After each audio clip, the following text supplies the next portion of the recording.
Hello दोस्तों, मैं ललित पटेल आपका अपना इंडी चैनल में हार्दिक स्वागत एवं तो से बात करते हैं कुछ ऐसे अधिकारियों की जो संवैधानिक पद पर बैठे हुए हैं, लेकिन उनके द्वारा कुछ ऐसे कृत्य किए जाते हैं जिससे समाज में गलत संदेश जाता है।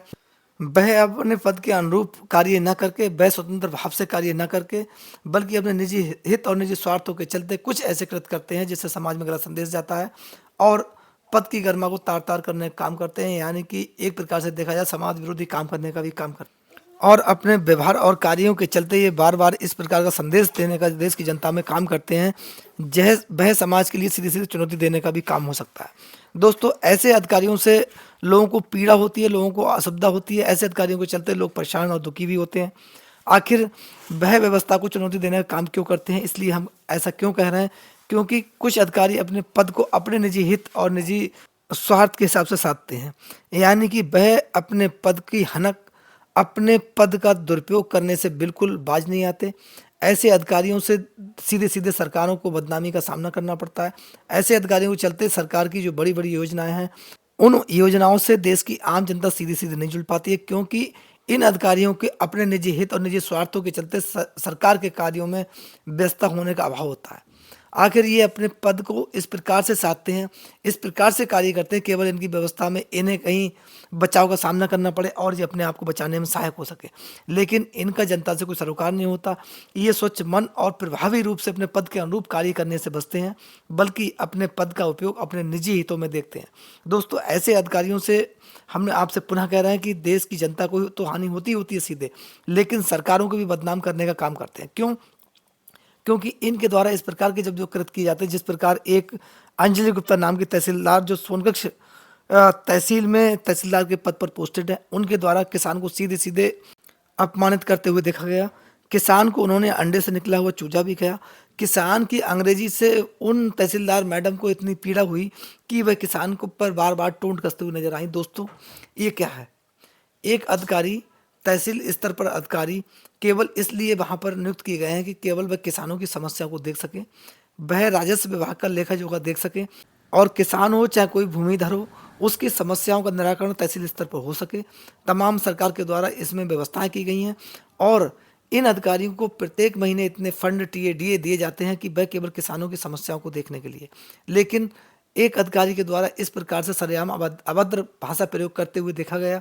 इससे समाज में पीड़ा महसूस हुई, लोग दुखी हुए और असली चरित्र उस अधिकारी का देश की जनता के सामने आया कि वह किसानों और देश की आम जनता के प्रति सोच किस प्रकार से रखती हैं। यानी कि उनकी सोच आम जनता और किसानों के प्रति किस प्रकार की है। वह किसान को और देश की आम जनता को, गरीबों को किस नज़रिए से देखती हैं। ये उनकी भाषा, उनकी बॉडी लैंग्वेज, उनके व्यवहार से स्पष्ट दिखाई दिया। दोस्तों, ये शर्मनाक है और खेददायक है।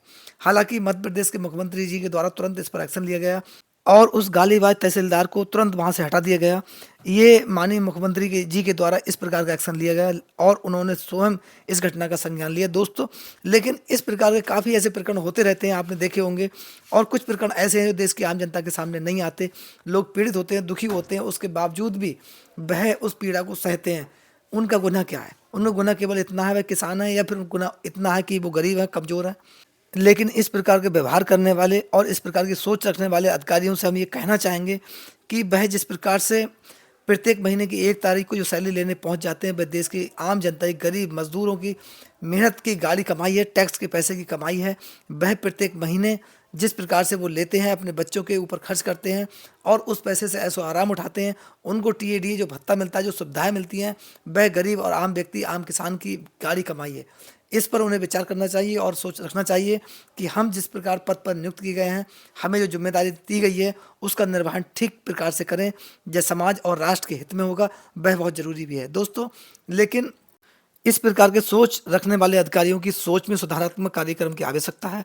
इनकी सोच में बदलाव बहुत ज़रूरी है, जो कि राष्ट्र और समाज के लिए हितकारी हो सकता है। तमाम ऐसे और भी प्रकरण आपने देखे होंगे जिनकी फेहरिस्त बहुत लंबी है। एक नायब तहसीलदार के द्वारा अपनी सहकर्मी महिला नायब तहसीलदार के साथ अभद्र व्यवहार किया गया और रात में उनके सरकारी आवास में घुसकर उनका यौन शोषण करने का प्रयास किया गया, जो कि उन्होंने गंभीर आरोप मीडिया के सामने आकर लगाए और संबंधित थाने में तुरंत प्रार्थना पत्र दिया।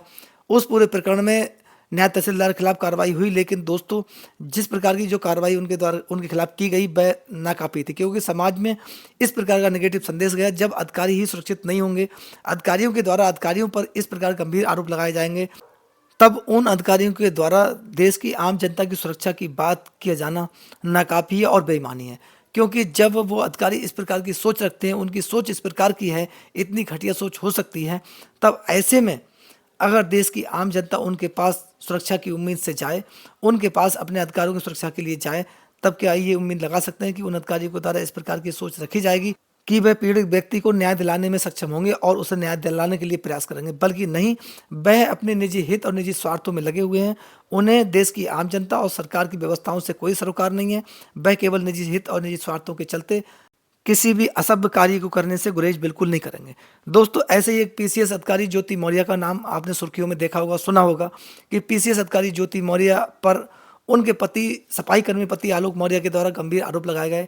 उनके पति के द्वारा पूर्व होमगार्ड कमांडेंट मनीष दुबे के साथ अवैध संबंध, अवैध प्रेम प्रसंग का आरोप लगाया गया। यहाँ तक कि उन्होंने पूर्व होमगार्ड कमांडेंट और अपनी पीसीएस अधिकारी पत्नी ज्योति मौर्य पर अपनी हत्या की साजिश का आरोप भी, गंभीर आरोप मीडिया के सामने आकर लगाया। दोस्तों, वहीं आलोक मौर्य मीडिया के सामने रो रो कर इस प्रकार गंभीर आरोप लगाते हुए नजर आए और उन्होंने तमाम evidence, WhatsApp chat, audio video भी मीडिया को उपलब्ध कराई और उन्होंने मीडिया के सामने ये भी कहा कि मैं अपने परिवार को बचाना चाहता हूँ, मेरा परिवार संकट में है, मैं बहुत दुखी हूँ, पीड़ित हूँ अपनी पत्नी के चलते, और वह अपने पद की हनक के चलते मुझे बार बार प्रताड़ित करती हैं और उनके द्वारा मेरे और मेरे वृद्ध माता पिता के खिलाफ मुकदमा दर्ज करा दिए गए हैं, जिनका कानूनन सामना मुझे करना पड़ रहा है। मैं बहुत दुखी हूँ। वहीं उन्होंने अपने तलाक के मुकदमे का जिक्र किया। दोस्तों, हालांकि उस तलाक के मुकदमे में 18 जनवरी 2024 की डेट नियत थी, जिस पर पीसीएस अधिकारी ज्योति मौर्य और उनके सफाई कर्मी पति आलोक मौर्य न्यायालय के समक्ष हाजिर नहीं हुए। आलोक मौर्य को अपने इस मुकदमे में जवाब दाखिल करना था, उन्होंने जवाब दाखिल नहीं किया। हालांकि दोनों के बीच ये खबरें आई थी कि पीसीएस अधिकारी ज्योति मौर्य और आलोक मौर्य दोनों एक हो गए हैं, दोनों एक साथ हैं, लेकिन इसमें ज्योति मौर्य के द्वारा अपने पति और उनके परिवार के खिलाफ मुकदमे वापस नहीं लिए जाना और तलाक के मुकदमे को वापस नहीं लेना, ज्योति मौर्य के द्वारा इस प्रकरण में सस्पेंस बनाए रखना किसी दूसरी ओर इंगित करता है। हालांकि पीसीएस अधिकारी ज्योति मौर्य का अगला कदम क्या होगा? क्या वह अपने परिवार की ओर पूर्ण रूप से रुख करेंगी, यानी कि आलोक मौर्य को मुकदमों से छुटकारा दिलाएंगी, या फिर इस पूरे प्रकरण में ज्योति मौर्य आलोक मौर्य से तलाक लेंगी? हालांकि पीसीएस अधिकारी ज्योति मौर्य और पूर्व होमगार्ड कमांडेंट मनीष दुबे दोनों पर ही पद की गरिमा गिराने और पद का दुरुपयोग करने का गंभीर आरोप लगा था और इनके अवैध संबंध, अवैध प्रेम प्रसंग के आरोपों के चलते समाज में नेगेटिव संदेश गया था। दोस्तों, क्या इस प्रकार की सोच रखने वाले और कृत्यों में लिप्त अधिकारियों के खिलाफ तुरंत कार्रवाई होना राष्ट्र और समाज हित में बहुत जरूरी है? इस पर अपनी राय हमें कमेंट्स बॉक्स में जरूर दें। आपका बहुत बहुत धन्यवाद। नमस्कार। जय हिंद, जय भारत।